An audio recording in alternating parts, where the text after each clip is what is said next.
fryer cookies recipe. Easy and delicious, and you can make these in the freezer and just pop them in the oven for 10 minutes and they're done. Lovely fresh cookies. So what you're going to need is 150 grams of butter, and to that you are going to add around about 90 grams of demerara sugar along with 60 grams of caster sugar.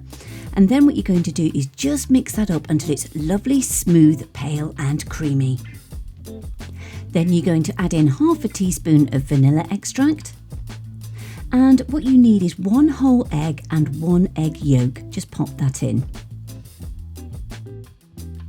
Along with half a teaspoon of bicarbonate of soda, make sure it's in date.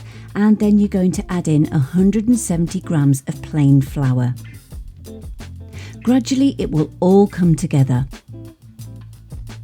Now I like a little bit of variety with the fillings inside my cookies, so I already have some milk chocolate chip ones in the freezer ready, so I split the mixture in two and I pop around about 50 to 100 grams of white chocolate chips on one part, and then these real colourful lovely rainbow sprinkles. Yes, I've gone back to being like a child.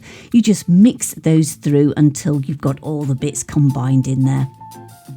Then what you need to do is pop these in the freezer. The easiest way to do this is to pop it on some cling film. And then, well, the best way to describe it is you sort of roll it like a sausage and just pop them in the freezer for around about 30 minutes to about 2 hours. You just need to do this because I find it makes the cookies better. Plus, this is great because once you've got it like this, you can just make fresh cookies as and when you please. So instead of making like a batch of 12 all in one go, you will see that all you have to do is slice. Now I'm using my Our Place air fryer, which is like an oven that does lots of things, but you can use these in any air fryer. You may just need to use some of these air fryer liners. However, my oven has already got this useful sheet, so I don't need to use any sort of parchment paper or anything. And I just preheat it for a couple of minutes at 170. So you'll see here's one I made earlier. That's the chocolate chip ones. And I just cut into around about 2 centimetre slices and just pop that on there.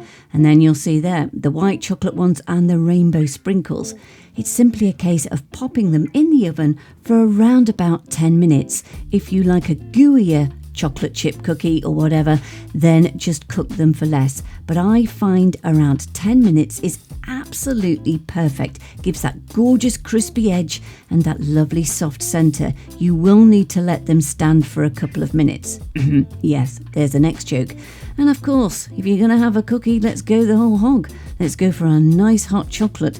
And I do like doing the naughty stuff, which is dipping those cookies into the hot chocolate. Anyway, if you want my full written recipe, you know where to go by now. It's my website, cookingwithemily.co.uk.